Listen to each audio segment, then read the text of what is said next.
Hello बच्चों, इस video में हम करेंगे हमारा chapter number 9 air and water. Start करते हैं। एटमॉस्फेयर क्या होता है? सबसे पहले देखो एटमॉस्फेयर पढ़ेंगे हम। उससे पहले एक बार एयर एंड वाटर पढ़ते हैं। एयर और वाटर होते क्या हैं? नेचुरल रिसोर्सेज होते हैं और इन दोनों के बगैर ही हमारी लाइफ पॉसिबल नहीं है। ठीक है, तो जितने भी लिविंग ऑर्गेनिज्म हैं उनको एयर और वाटर दोनों की तो ज़रूरत चाहिए होगी ही होगी। ठीक है, अब एटमॉस्फेयर की बात करते हैं। एटमॉस्फेयर क्या होता है? एटमॉस्फेयर होता है अपनी अर्थ के अराउंड एक ब्लैंकेट होता है। ठीक है, उस ब्लैंकेट को हम बोलते हैं एटमॉस्फेयर। और ये ब्लैंकेट कैसे होता है? हमारी अर्थ के सराउंडिंग बाहर ये होता है हमारे अर्थ की ग्रेविटेशनल की वजह से होता है। ठीक है, वो क्या करती है अपनी अर्थ के ऊपर इस ब्लैंकेट को बांधे रखती है, यानी बाउंड करके रखती है। ठीक है, अटैच करके रखती है। अब जैसे हमने एटमॉस्फेयर के बारे में पढ़ा है तो ये एक ब्लैंकेट की बात है। इस ब्लैंकेट को हम बोलते हैं लेयर। अब हम पढ़ेंगे कि अर्थ में यानी हमारे एटमॉस्फेयर में कितनी लेयर्स होती हैं। तो हमारे एटमॉस्फेयर में हम पढ़ेंगे सबसे पहले 5 लेयर होती हैं और फर्स्ट लेयर है ट्रोपोस्फियर। ट्रोपोस्फियर हमारी फर्स्ट लेयर होती है जिसके अंदर हमारी ऑक्सीजन होती है। ठीक है, और ये हमारी वेदर जो क्लाउड है ये यहीं पे बनते हैं। ठीक है, अब पढ़ते हैं सेकंड स्ट्रेटोस्फियर। सेकंड है हमारी स्ट्रेटोस्फियर। ये होती है जिसके अंदर हमारी ओजोन लेयर होती है और हमारे जो प्लेन्स होते हैं वो भी स्ट्रेटोस्फियर की लेयर में ही उड़ते हैं, यानी वहाँ तक जाते हैं। ठीक है, और ओजोन लेयर जो है, ओजोन लेयर पूछे तो क्या होता है? ओजोन लेयर अल्ट्रावायलेट रेज आती हैं एक सन से, वो उससे हमें बचाती है। वे बहुत हार्मफुल होती है हमारी स्किन के लिए, वो हमारे स्किन में कैंसर भी पैदा कर सकते हैं। इसलिए वो हमारी ओजोन लेयर जो है वो आरओ यानी अल्ट्रावायलेट आरओ से रेडिएशन से हमें बचाती हैं। अब थर्ड है हमारी मेसोस्फियर। थर्ड लेयर है मेसोस्फियर। मेसोस्फियर क्या है? ये हमारी जो अर्थ है उसको don't reach the earth surface. जो मेट्रोइड होते हैं, मेट्रोइड क्या होते हैं? बड़े बड़े चट्टाने या पत्थर आते हैं हमारे बाहर से, यूनिवर्स से, तो वो हमारी अर्थ से ना टकरा जाए, ये ध्यान रखती है हमारी मेसोस्फियर।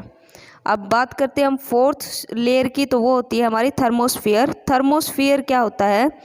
ये होता है स्पेस जो शटल होती है, यानी जो हम आर्टिफिशियल भेजते हैं सैटेलाइट या और भी जो शटल होती है वो हमारे ऑर्बिट के अराउंड घूमती हैं, तो वो उस लेयर में होती है, यानी थर्मोस्फियर लेयर में होती है ये। ठीक है, लास्ट हमारी लेयर है एक्सोस्फियर। एक्सोस्फियर क्या करती है? ये हमारी हेल्प करती है in long distance communication through radio, mobile etcetera.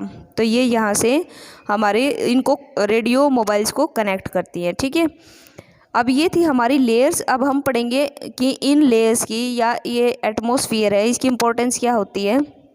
तो ये लेयर क्या करती हैं? ये हमारे जो टेम्परेचर है, राइट टेम्परेचर है, जो हमारे बैलेंसिंग टेम्परेचर है उसको बनाए रखती है, यानी मेंटेन रखती है। सेकंड है कि ये हमारे हार्मफुल जो अल्ट्रावायलेट रेज हैं उससे भी बचाती हैं। ठीक है, थर्ड पॉइंट है ये हमें प्रिवेंट करती है मेट्रोइड से, मेट्रोइड को हमारी अर्थ तक नहीं पहुंचने देती। और फोर्थ पॉइंट है कि एटमॉस्फेयर जो है वो 1000 किलोमीटर तक ऊपर तक फैला हुआ है हमारे अर्थ के, तो यानी 1000 किलोमीटर तक ये हमें प्रोटेक्ट करती है। अब हम बात करते हैं, इसी वीडियो में हमारी वर्कशीट भी करेंगे कंप्लीट। हमें मैचिंग करनी है कॉलम 1 और कॉलम 2 की। तो कॉलम 1 में फर्स्ट दे रखा है एक्सोस्फियर। एक्सोस्फियर क्या होती है? हमारी 5th लेयर होती है। स्ट्रेटोस्फियर क्या है? ओजोन लेयर है इसके अंदर। ट्रोपोस्फियर क्या है? वेदर चेंज होते हैं इसमें। मेसोस्फियर होती है प्रिवेंट मेट्रोइड एंट्री। ठीक है, अब हम चलते हैं कंपोजिशन ऑफ एयर, यानी हमारी एयर बनती कैसे है। तो एयर में खाली ऑक्सीजन नहीं है, इसके अंदर 78% नाइट्रोजन है, 21% ही ऑक्सीजन है और 1% इसके अंदर आर्गन कार्बन डाइऑक्साइड है। आर्गन भी है, कार्बन डाइऑक्साइड है और अदर गैसेज भी कंबाइंड में है 1% के अंदर।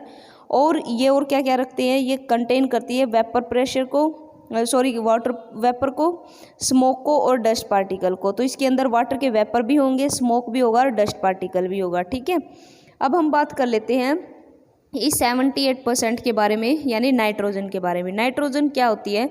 ये हमारे यूज में तो नहीं होती डायरेक्टली, लेकिन इसको हम इनडायरेक्ट वे में यूज़ करते हैं। Plants get atmosphere nitrogen with the help of bacteria present in their root और सोइल। जो इसकी रूट और सोइल में बैक्टीरिया होते हैं वो नाइट्रोजन की प्रेजेंस में मिलके यहाँ प्लांट तक पहुँचते हैं। ठीक है, अब बात आती है animals gate nitrogen from these plants. तो एनिमल्स जो है ये नाइट्रोजन को इन्हीं प्लांट्स की हेल्प से लेते हैं, क्योंकि इनमें ये पहले ही आ चुका है।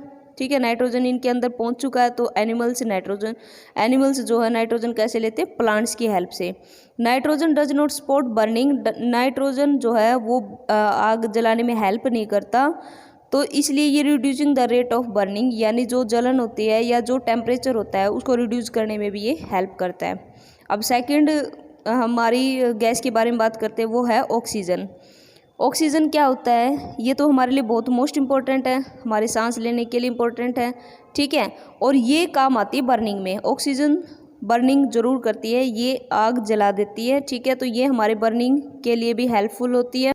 अब बात करते हैं कार्बन डाइऑक्साइड की। कार्बन डाइऑक्साइड क्या होती है? ये फोटोसिंथेसिस की प्रोसेस के लिए यूजफुल होती है, और ये हमारे एटमॉस्फेयर जो उसको वार्म भी करके रखती है। ठीक है, अब बात करते हैं अदर गैसेज की।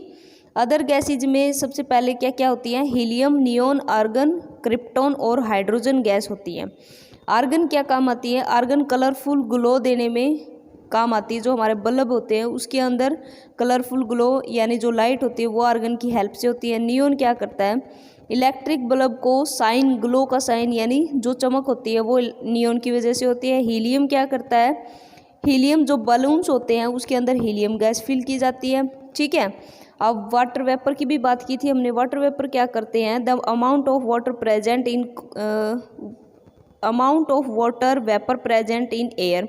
जो एयर में वाटर की वेपर प्रेजेंट होते हैं उसको हम बोल देते हैं वाटर वेपर, यानी उसको फिर क्या कहेंगे हम? ह्यूमिडिटी। एयर में वाटर के प्रेजेंस होना ह्यूमिडिटी कहलाता है। ठीक है, अब हम बात करते हैं यहाँ तक कि वर्कशीट के बारे में। तो फर्स्ट क्वेश्चन पूछा है फिल इन द के फॉर्म में। फर्स्ट में पूछा है dash can not use directly by plants, तो नाइट्रोजन नहीं होती। सेकंड पूछा है डैश कॉन्स्टिट्यूट 21% ऑफ एयर, वो होती है oxygen. Dash filled in the weather balloon, helium डाली जाती है। Dash help green plant to make food, carbon dioxide. क्या होता है वो? Carbon dioxide. अब हम बात करते हैं एयर की प्रॉपर्टीज़ के बारे में।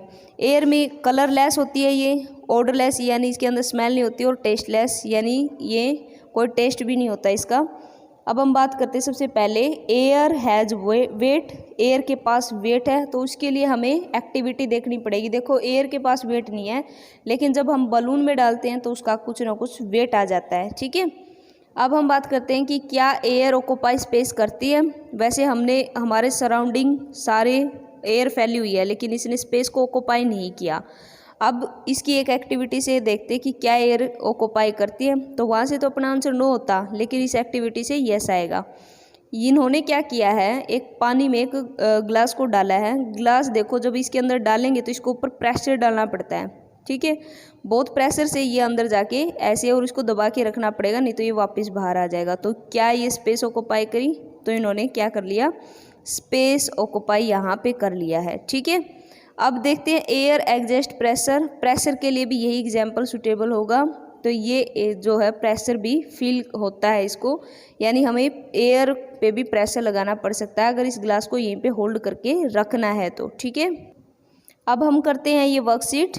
फर्स्ट में पूछा है air exert pressure only in downward direction.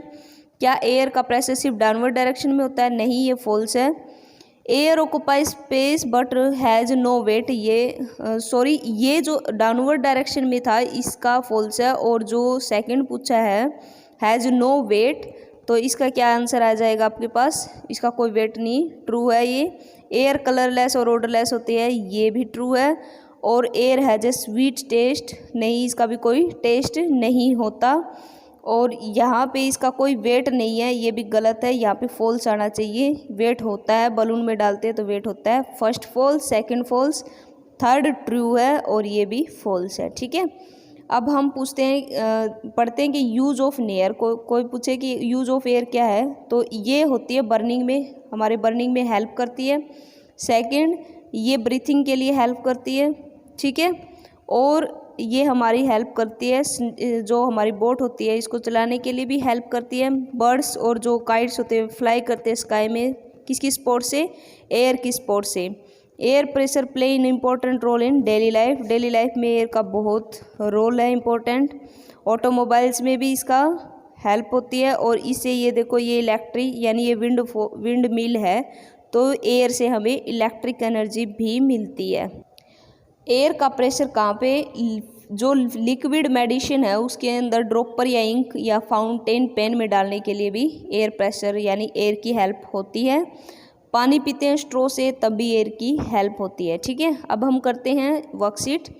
Dash present in air is essential for burning. Oxygen होती है। सेकंड देखो, dash of air help to fill in a fountain pen. तो कौन सी इंक होगी, नहीं सॉरी कौन सी एयर होगी, एयर प्रेशर से हम इन पेन में इंक फिल कर सकते हैं। ठीक है, dash air help sailing of boats. तो कौन सी एयर होगी, मूविंग एयर। फोर्थ है astronaut carry dash for breathing in space. Space में एस्ट्रोनॉट को ऑक्सीजन के लिए क्या ब्रीथिंग के लिए क्या लेके जानी पड़ेगी, ऑक्सीजन। ठीक है, अब हमारे चैप्टर में वाटर पूछा हुआ था, अब हम पढ़ते हैं वाटर। वाटर क्या होता है, हमारी अर्थ पे 70% जो है स्पेस ऑक्यूपाई किया हुआ है किसने, वाटर ने। ठीक है, अब वो जो वाटर है उसमें से कुछ प्योर है और कुछ इम्प्योर है। तो हम वाटर की कैटेगरी पढ़ेंगे। अब सबसे पहले पढ़ते हैं इम्प्योरिटी इन वाटर। वाटर में क्या क्या इम्प्योरिटी होती है, हमें सिर्फ प्योर वाटर ही चाहिए ड्रिंकिंग के लिए। तो इम्प्योर कहाँ होता है, इम्प्योर होता है हमारा rivers, pond, lake, ocean and wells में होती है इम्प्योरिटी। ठीक है, और इम्प्योरिटी किसको बोलते हैं, जिस पानी के अंदर यानी वाटर जब उसके अंदर सैंड आ जाए, डर्ट आ जाए, मड आ जाए या जम्स आ जाए तो उसको बोलते हैं हम इम्प्योर वाटर। ठीक है, अब इम्प्योरिटी दो टाइप की होती हैं, उनको पढ़ते हैं कौन कौन सी टाइप की इम्प्योरिटी होती है।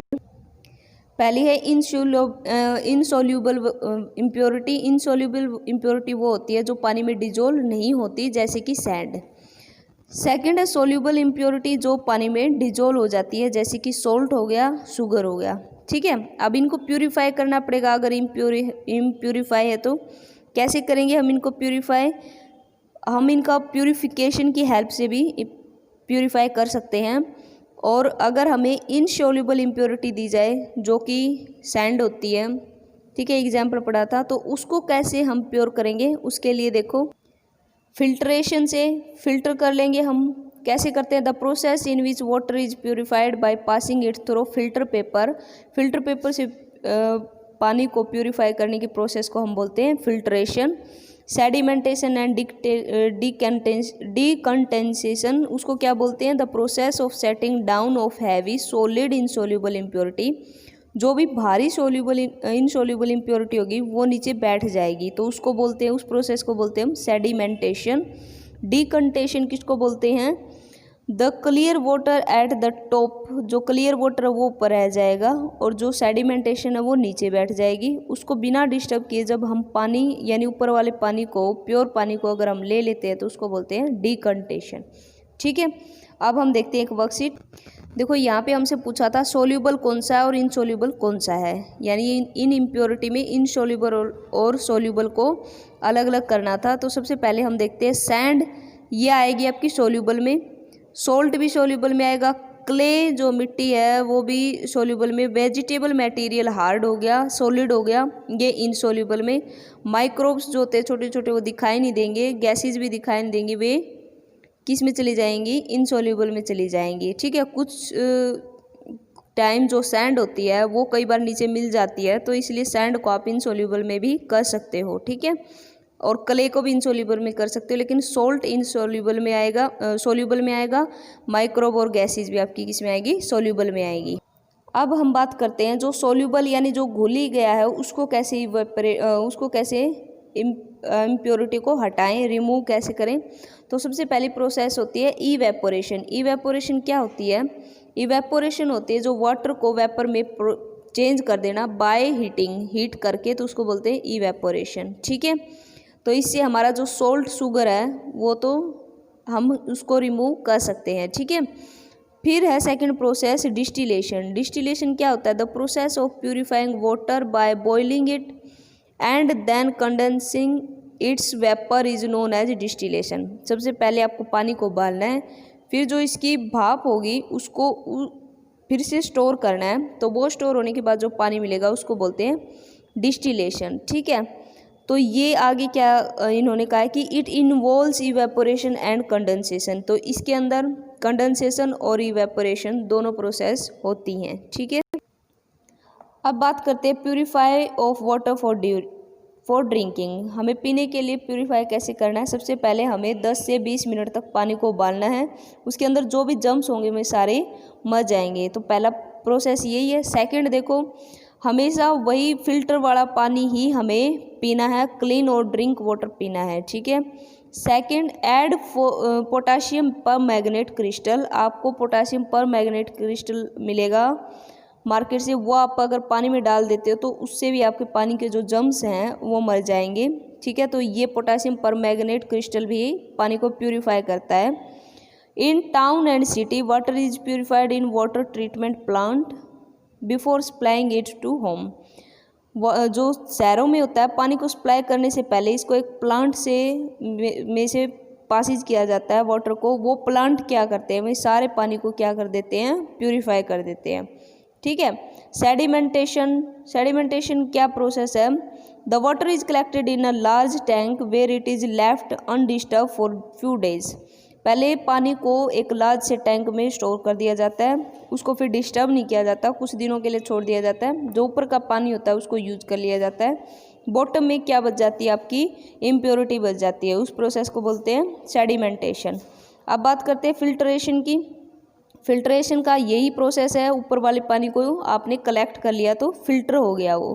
क्लोरीनेशन देखो, क्लोरीनेशन क्या होता है, पानी में क्लोरीन गैस पास कर दी जाती है, उससे क्या होता है जो जर्म्स होते हैं वे मर जाते हैं। तो उसको क्लोरीन गैस को पानी के में पास करने को बोलते हैं हम क्लोरीनेशन।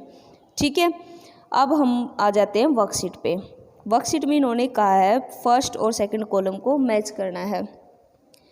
तो फर्स्ट कॉलम में फर्स्ट क्वेश्चन है इवेपोरेशन। इवेपोरेशन होता है वाटर को वेपर में चेंज करना। क्लोरीनेशन क्या होता है, जम्स को किल करती है, यानी जम्स ख़त्म कर देती है। सेडिमेंटेशन क्या होता है, settle down of heavier impurities.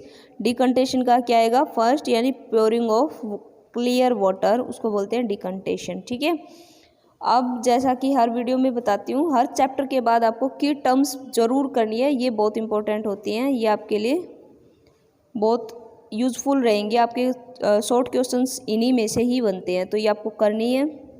अब आते हैं हमारे चैप्टर की वर्कशीट पे। मल्टीपल चॉइस क्वेश्चन है। फर्स्ट क्वेश्चन में पूछा है the process of transformation of water into vapour on heating is known as, ये आपका आएगा बी ऑप्शन, यानी इवेपोरेशन। सेकंड देखो, water is disinfected with a very small quantity of chlorine.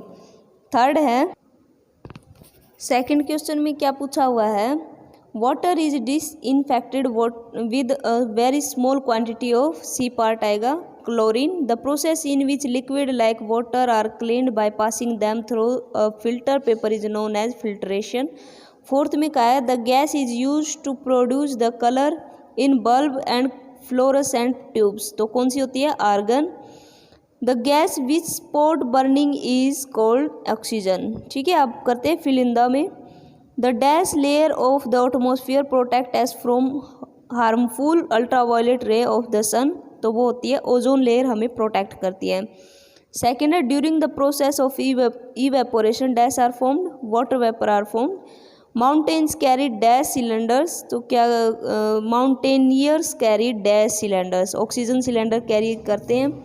Sand is in dash impurity, insoluble water में होती है।